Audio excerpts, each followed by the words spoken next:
Chapter 15 class 8 Hindi. हमारे प्रिय राजेंद्र बाबू। Doctor Rajendra Prasad स्वतंत्र भारत के प्रथम राष्ट्रपति थे। उनकी वेशभूषा एवं रहन सहन बिल्कुल सामान्य था। उन्होंने किसान को ऊपर उठाने के लिए अनेक प्रयत्न किए। प्रस्तुत पाठ के माध्यम से उनके जीवन, रहन सहन व स्वभाव पर प्रकाश डाला गया है। राजेंद्र बाबू को पहले एक सर्वथा गद्यात्मक वातावरण में ही देखा था, परंतु उस गद्य ने कितने भावात्मक क्षणों की अटूट माला गुथी थी, यह बताना कठिन है। मैं प्रयाग में बीए की विद्यार्थी थी। ये जो लेखिका है, ये अपने तरफ से बता रही है कि राजेंद्र बाबू को हमेशा गत्यात्मक इधर उधर ऐसे ही देखा था, और उन्हीं में उनके दिमाग में उनकी एक बड़ी अच्छी इमेज बन गई थी। मैं प्रयाग में बीए की विद्यार्थी थी। शीतकालीन अवकाश में अपने घर भागलपुर जा रही थी। पटना से मैं भाई से मिलने की बात थी, अतः स्टेशन पर प्रतीक्षा के कुछ घंटे व्यतीत करने पड़े। मतलब अपने स्टेशन पर मिलना था भाई को, तो जितने भाई आया इतने उन्होंने उनका वेट किया कुछ भाई का। स्टेशन के एक और 3 पैर वाली बेंच पर देहातियों की वेशभूषा में कुछ नागरिकों से घिरे सज्जन जो विराजमान थे। देहातियों की मतलब ग्रामीण वेशभूषा जैसे गांव के लोग पहनते हैं। तो एक सज्जन थे वहां बैठे हुए थे। उनकी और मेरी विहंगम दृष्टि जाकर लौट आई। वास्तव में भाई से यह जानने के उपरांत कि उक्त सज्जन ही राजेंद्र बाबू हैं, मुझे अभिवादन का ध्यान आया। मतलब उसने देखा कि भाई बैठे हैं, बैठा हुआ कोई, इनको एकदम दिमाग में नहीं आया। फिर भाई ने बताया कि वो है, तो उनके दिमाग में आया। पहली दृष्टि में ही जो आकृति स्मृति में अंकित हो गई, उसमें इतने वर्षों में न कोई रेखा जोड़ी है और न कोई रंग भरा है। सत्य में जैसे कुछ घटाना या जोड़ना संभव नहीं रहता, वैसे ही सच्चे व्यक्तित्व में भी कुछ जोड़ना या घटाना संभव नहीं होता। मतलब कोई चीज यदि सच है तो उसमें क्या ही बढ़ाएं, क्या ही जोड़ते, ना तो जरूरत ही नहीं होती और ना पॉसिबल होता। तो ऐसे ही राजेंद्र बाबू के विषय में जो इनके दिमाग में था, वो वैसे ही इमेजिनेशन में रहा। काले घने पर छोटे कटे हुए बाल, चौड़ा मुख, चौड़ा माथा, घनी भ्रकटी के बीच बड़ी आंखें, मुख के अनुपात में भारी नाक, कुछ गोलाई के लिए चौड़ी ठुड्डी, कुछ मोटे पर सुडौल होठ, श्यामल झाई देता देता हुआ गेहूं वर्ण, ग्रामीणों जैसी बड़ी बड़ी मूछें जो ऊपर के होठ पर नहीं, नीचे के होठ पर भी रेमिल आवरण डाले हुई थी। मतलब मूछें जिनके ऐसे थोड़ी चौड़ी होती है ना, ऊपर के होठ को तो ढके लेती है, थोड़ा चौड़ी होती है तो नीचे के होठ तक भी आ जाती है। मतलब आवरण ऐसे ऐसे नहीं आ रही है, पर चौड़ी मोटी मूछें। हाथ पैर शरीर सब में लंबाई की ऐसी विशेषता जो दृष्टि को अनायास आकर्षित कर लेती थी। उनकी वेशभूषा की ग्रामीणता तो दृष्टि को और भी उलझा देती थी। खादी की मोटी धोती ऐसा फेटा देखकर बांधी गई, नीचे जो धोती बांधते हैं, कि एक और दाहिने पैर पर घुटना छूती, दूसरी ओर बाएं पैर की पिंडली, मतलब एक साइड से थोड़ी ऊंची रहती है घुटने तक और दूसरी साइड नीचे तक जाती है। वो मतलब वो बांधते हैं धोती, जेंट्स जो पहनते हैं। मोटे खुरदुरे काले बंद गले के कोट में ऊपर का भाग बटन टूट जाने के कारण खुला था, घुटने के नीचे का बटनों से बंद था, कोट का जो था।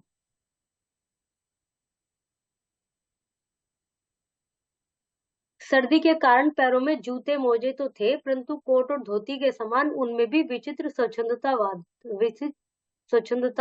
था। एक मोजा जूते पर उतर आया था, मतलब जैसे ऊपर से ढीले हो जाते हैं ना, वो नीचे को हो जाते हैं। दूसरा टखने पर घेरा बना रहा था। मिट्टी की परत से न जूतों के रंग का पता चलता था, न रूप का। जूते इतने गंदे हो रहे थे धूल मिट्टी में। गांधी टोपी की स्थिति तो और भी विचित्र थी। उनके आगे की नोक बाईं भौं पर खिसक गई थी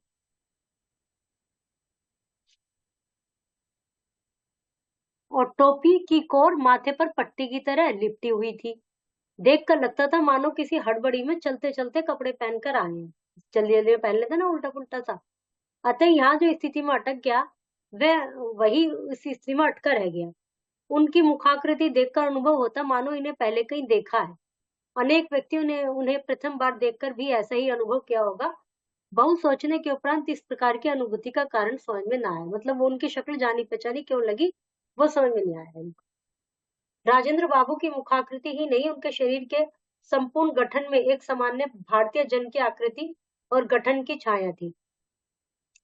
मतलब फेस स्ट्रक्चर के अलावा उनके पूरे बदन में ये लगता था कि एक भारतीय है ये। उन्हें देखने वालों को कोई ना कोई आकृति या व्यक्ति स्मरण हो आता था और वह अनुभव करने लगता था कि इस प्रकार के व्यक्ति को पहले भी कहीं देखा है। मतलब जैसे आम जो डील डोल होता है, बहुत का फेस, बहुत का स्ट्रक्चर बहुत ज्यादा कॉमन होता है, तो लगता है जैसे हम कहते हैं ना उसकी तरह लग रहा है, तो उनको भी देख के ये लगता था कि इन्हें पहले कहीं देखा है।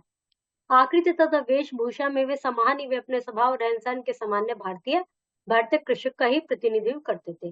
भारतीय कृषक की तरह से ही रहते थे वो। प्रतिभा और बुद्धि की विशिष्टता के साथ साथ उन्हें जो गंभीर संवेदना प्राप्त हुई थी, वही उनकी सामान्यता को गरिमा प्रदान करती थी। भाई जवाहरलाल जी की अस्त व्यस्तता भी निर्मित होती थी, किंतु राजेंद्र बाबू की सारी व्यवस्था ही अस्त व्यवस्था की पर्याय थी। भाई जो जवाहर जी थे उनमें भी थोड़ा लगता था, परंतु राजेंद्र बाबू जी को अस्त व्यवस्था का ही पर्याय थी, बिजी रहने का। दूसरे, यदि जवाहरलाल नेहरू की अस्त व्यवस्था देख लें तो उन्हें बुरा नहीं लगता था, परंतु अस्त व्यवस्था के प्रकट होने पर राजेंद्र बाबू भूल करने वाले बालक के समान संकुचित हो जाते थे। एक दिन यदि दोनों पैरों में दो भिन्न रंग के मोजे पहने किसी ने उन्हें देख लिया तो उनका संकुचित हो उठना अनिवार्य था, परंतु दूसरे दिन जब वे स्वयं सावधानी से रंग का मिलान करके पहनते तो पहले से अधिक अनमेल रंगों को पहन लेते थे। उनकी वेशभूषा की अर्थव्यवस्था के कारण उनके निजी सचिव और सहचर भाई चक्रधर जी का स्मरण अनायास हो जाता है। वे जब मोजों में से पांचों उंगलियां बाहर निकलने लगती, तब जूते के तले पैर के तलवों के गवाक्ष बनने लगते, तब धोती कुर्ते कोट का खद्दर अपने मूल ताने बाने में बदलने लगता। तब चकदर इस पुरातन सज्जा को अपने लिए सहज लेते। जब उनके कपड़े वो हो जाते तो उनके ये जो चक्रधर जी थे अपने लिए सहज लेते।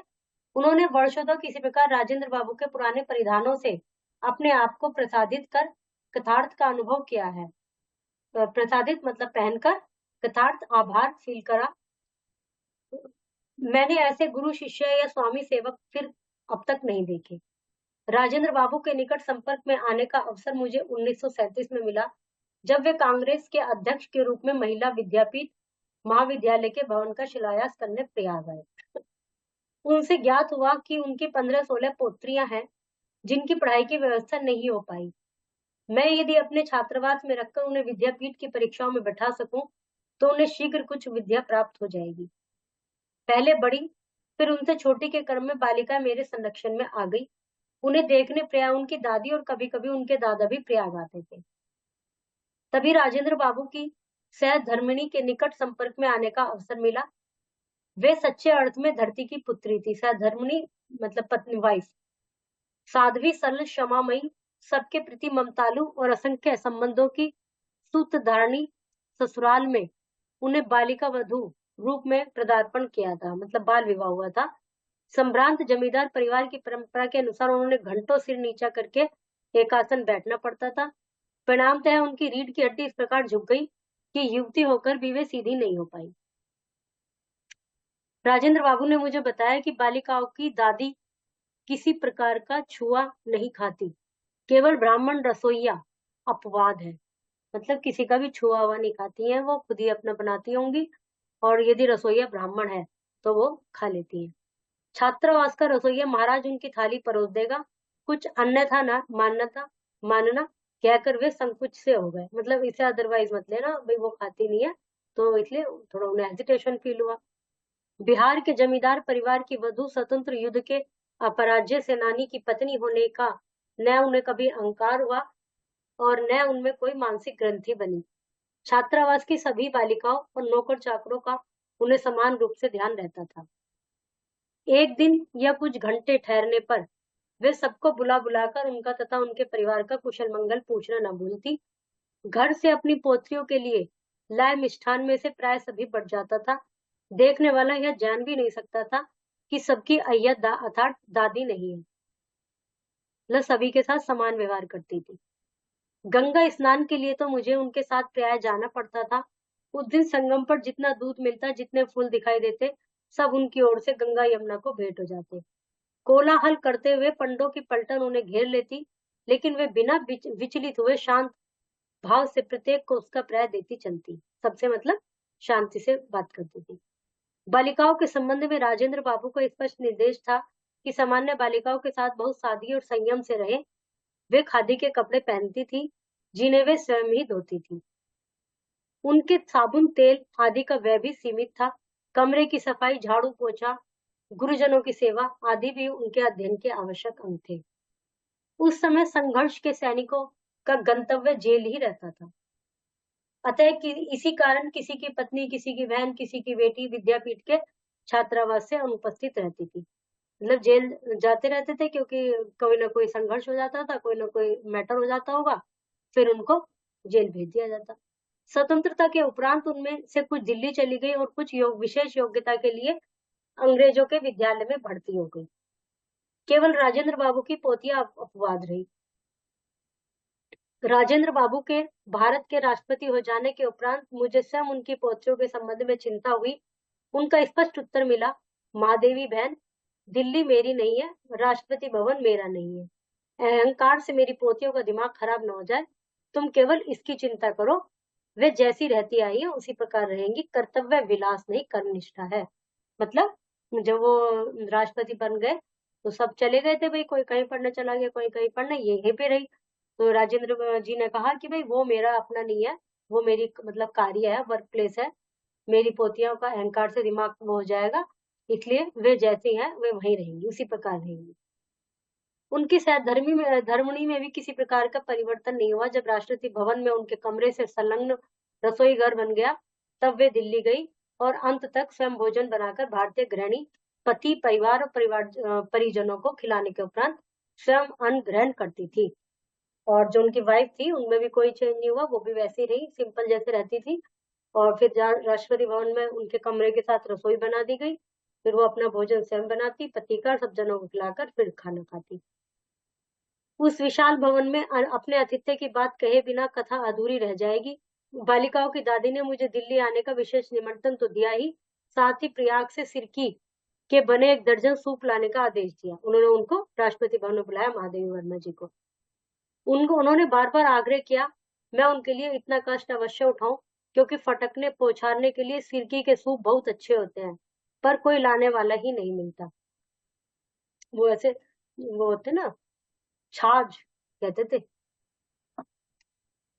प्रथम श्रेणी के डब्बे में 12 सूपों के टांगने पर जो दृश्य उपस्थित हुआ, उसमें भी विचित्र दृश्य तब सामने आया जब राष्ट्रपति भवन के हर द्वार पर सलाम ठोकने वाले सिपाहियों की आंखें विस्मय से खुली रह गई।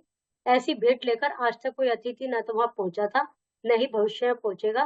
पर भवन की तत्कालीन स्वामी ने मुझे अंक में भर लिया। मतलब जब ये रेल में भी सब देख रहे थे भाई ये कहाँ लेके जा रही है लेडी इसको, सूप को, और वहां पे जो सिपाही वगैरह थे वो भी सब सोचे थे कि क्या गिफ्ट लेके आई हैं। लेकिन जो ये थी उनकी वाइफ डॉक्टर राजेंद्र प्रसाद जी की, उन्होंने उनको अंक मतलब ऐसे गले मिली।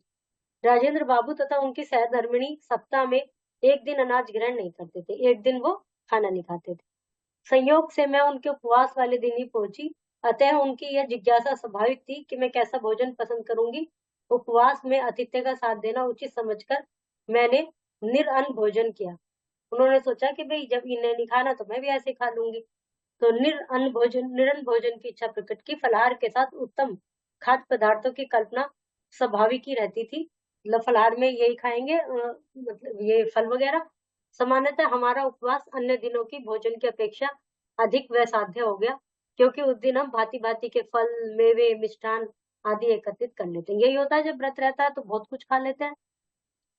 मैं आज भी वह संध्या नहीं भूलती जब भारत के प्रथम राष्ट्रपति की मैंने सामान्य आसन पर बैठकर दिन भर के उपवास में कुछ उबले हुए आलू खाकर पलायन करते हुए देखा। थोड़े से उबले हुए आलू खाए उन्होंने। मुझे भी वही खाते देखकर उनकी दृष्टि में संतोष, होठों पे बालकों जैसी सरल हंसी झलक उठी। जीवन मूल्यों की परख करने वाले दृष्टि के कारण उन्हें देश रत्न की उपाधि मिली, और मन की सरल स्वच्छता ने उन्हें अजात शत्रु बना दिया।